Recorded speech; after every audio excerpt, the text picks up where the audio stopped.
আজ কলকাতা যুবভারতী ক্রীড়াঙ্গনে লিওনেল মেসিকে পড়তে হলো চরম দ্বিধায়। লিওনেল মেসিকে সহ্য করতে হলো অপমান, লাঞ্ছনা, বাঞ্ছনা, এমনকি দর্শকদের ক্ষুব্ধতাও তাকে দেখতে হলো। আর এগুলো শুধুমাত্র দেখতে হয়েছে সেখানকার ইভেন্ট ম্যানেজমেন্টের জন্যই, কারণ ইভেন্ট ম্যানেজমেন্ট ভালোভাবে ইভেন্টটাকে ম্যানেজ করতে পারেননি। যারা লিওনেল মেসিকে বাংলায় নিয়ে এসেছিলেন, যারা এই দায়িত্ব নিয়েছিলেন, বিশেষ করে প্রশাসন এবং সেই সকল মানুষরা, কিন্তু তারা একেবারে বাজেভাবে ম্যানেজ করেছেন।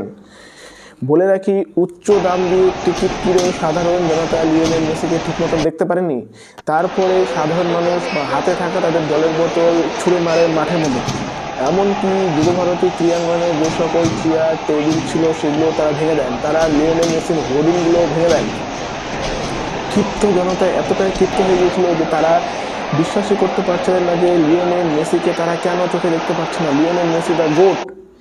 তার ইন্ডিয়া ট্যুরের আজকে ছিল প্রথম দিন। কাল 11:30টায় তিনি এসেছিলেন এবং আজ তার প্রথম দিনে এরকম একটা লজ্জাজনক ঘটনা ঘটে যাবে সেটা কেউ পরিকল্পনা করতে নাই। লিওনেল মেসিও হয়তো পরিকল্পনা করতে নাই।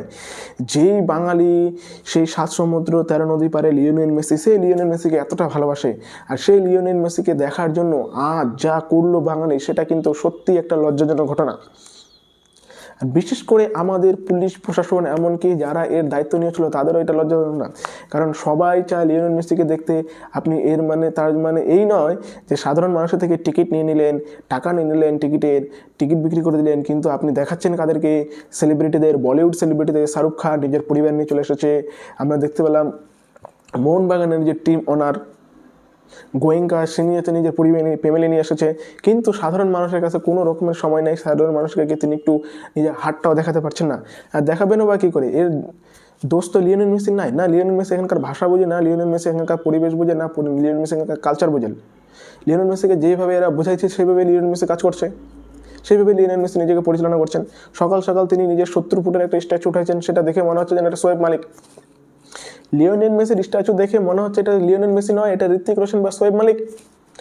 যে গান্ডু এই স্ট্যাচুটা বানিয়েছে বা যে গান্ডু এই স্ট্যাচুটা সিলেক্ট করেছে, সেই গান্ডুকে তো সবার আগে জেলে নেওয়া উচিত।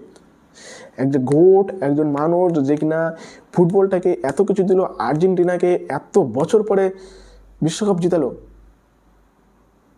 সেই মানুষটাকে নিয়ে এইভাবে অবমাননা, এইভাবে লাঞ্ছনা বাঞ্ছনা বাংলাতেই শুধু সম্ভব। কারণ বাংলা কখনো রত্ন চিনে না। রত্ন চিনি না আমরা সবসময় চকচক যে করে তাকেই আমরা করে নিই। লজ্জা লজ্জা লজ্জা, মানে পুরো পৃথিবীর কাছে আমরা আজকে হয়ে গেলাম একটা লজ্জার পাত্র। পৃথিবীর কাছে আমরা বিশ্বের সেরা না, এর জন্য আমরা বিশ্বে আজকে নিজেদের ছাপটা দেখিয়ে দিলাম। যেইভাবে আজকে অ্যাটাক হলো লিওনেল মেসির উপরে, যেইভাবে